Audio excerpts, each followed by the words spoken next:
So today I want to talk about recapping what my goals were for 2025, and then next week or the week after I'm going to do my goals for 2026.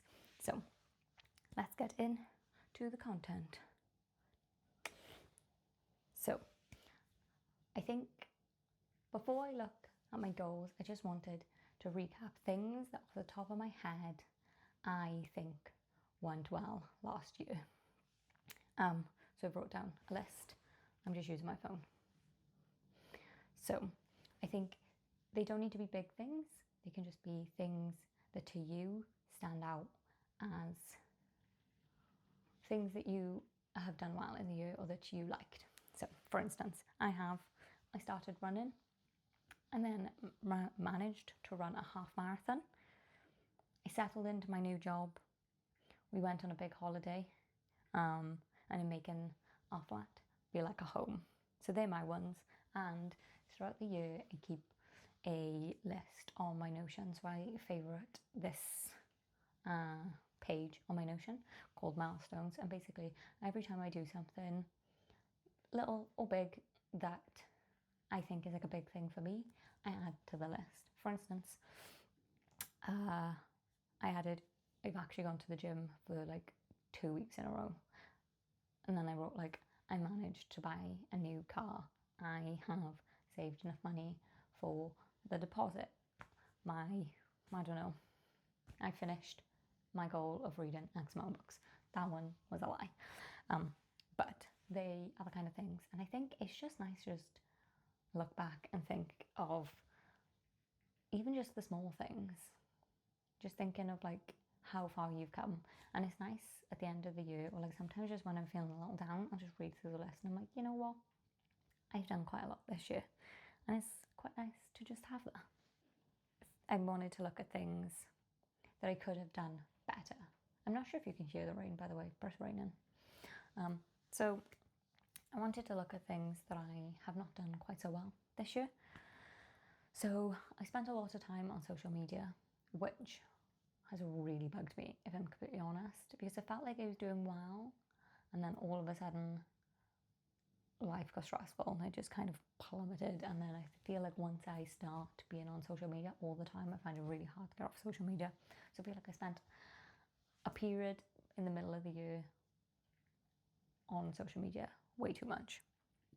And hopefully next year I can do better with that.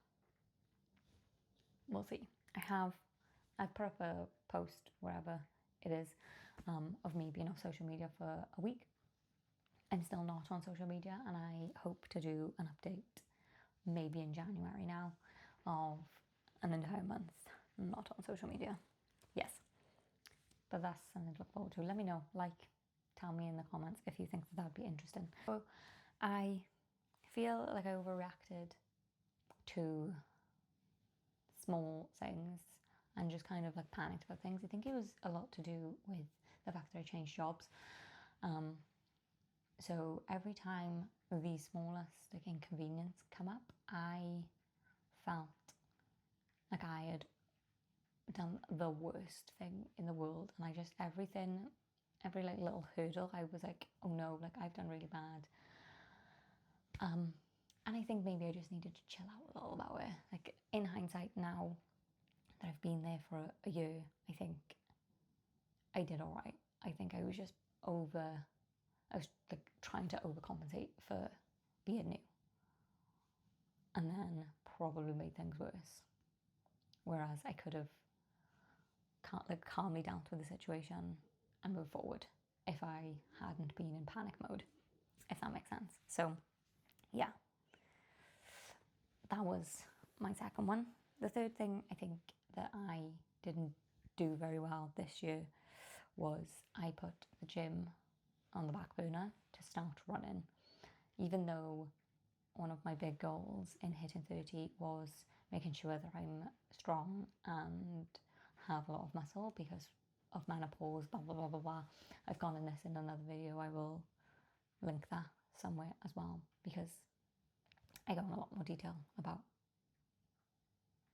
that and my whole philosophy around why I wanted to gain more muscle. But in the summertime when I was running, I decided like I couldn't like fit in all the things of running and going to the gym.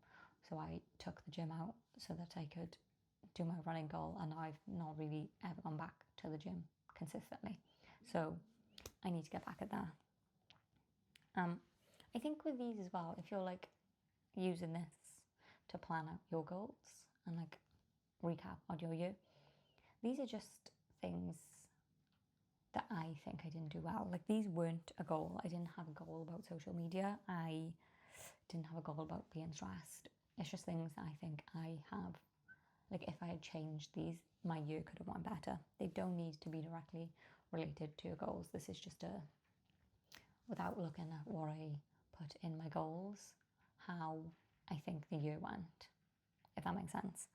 And now I'm going to look at my goals. So I keep my goals in Notion.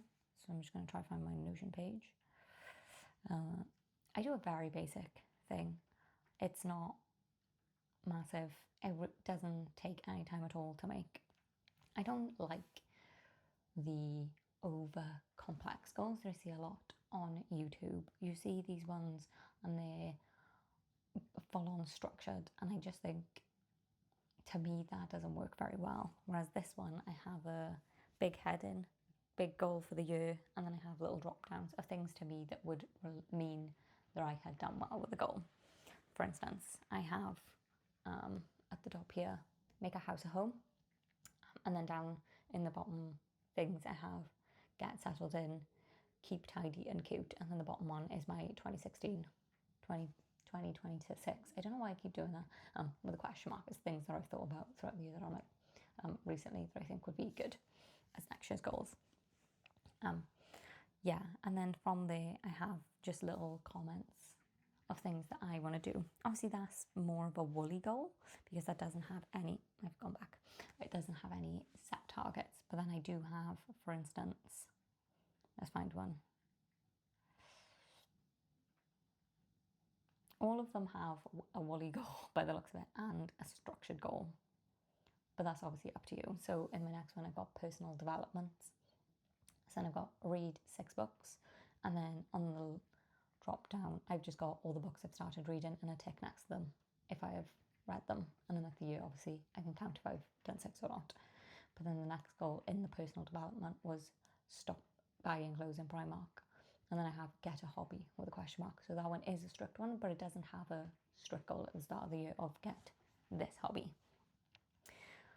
I feel like I've blabbered on about that a lot, but yes. To me, they made sense. And then, so I just went down the list. I made different categories that I thought was important. So make my house a home because I just moved. Personal development was anything really that didn't fit into other goals, I feel. Then I had relationships, finance, and my career. Oh, and health, sorry. So they were just like the 6 categories that I thought would be good to look at. And then I put things in that I thought would help. And then at the bottom of the list, I then created a little quarter 1 to 4, and then I've added some other things. So in quarter 1, then I set myself specific goals. So for instance, I wanted to read 2 books. I wanted to download the Runner app. I wanted to go back to the gym.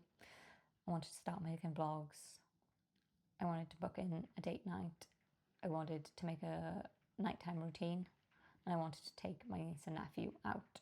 And then, as you can see, so I just went down the list and ticked them if I did them. And then at the end of the quarter, I wrote a little blurb of things, how I think they went. I didn't do very well in my first quarter. It was a very stressful quarter. And also I gave myself 1, 2, 3, 4, 5, 6, 7 goals. So in the next quarter, I cut my goals down to 5. So only 2 less. I completed 4 of the 5.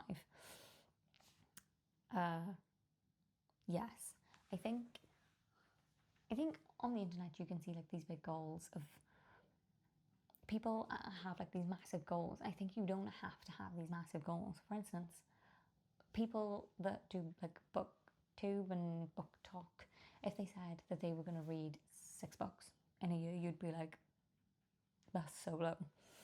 But I did not accomplish my 6 goals this year. In fact, I've got 3. And then I'm rereading Harry Potter, so I'm on like my 4th currently. But I think your goals should be specific to you. There's no point in me saying that I wanted to read 20 books when last year I read 4.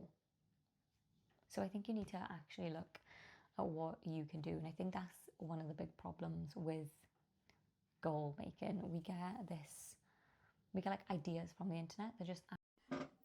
Hello, future editing Michelle. So my camera died. Shock.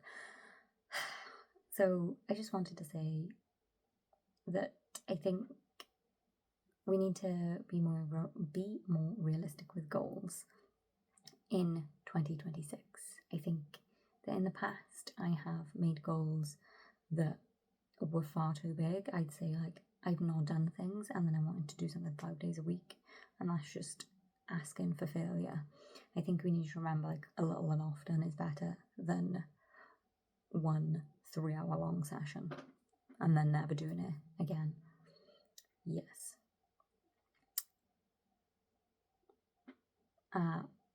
Yeah. I'm sorry, that's the end of this week's video. I will catch you in the next one. If you actually are like planning goals, let me know. I'd love to know what goals you're planning. I'll mention what goals I have for the new year in the future post that I post about my 2026 goals. Yes. See you then. Bye.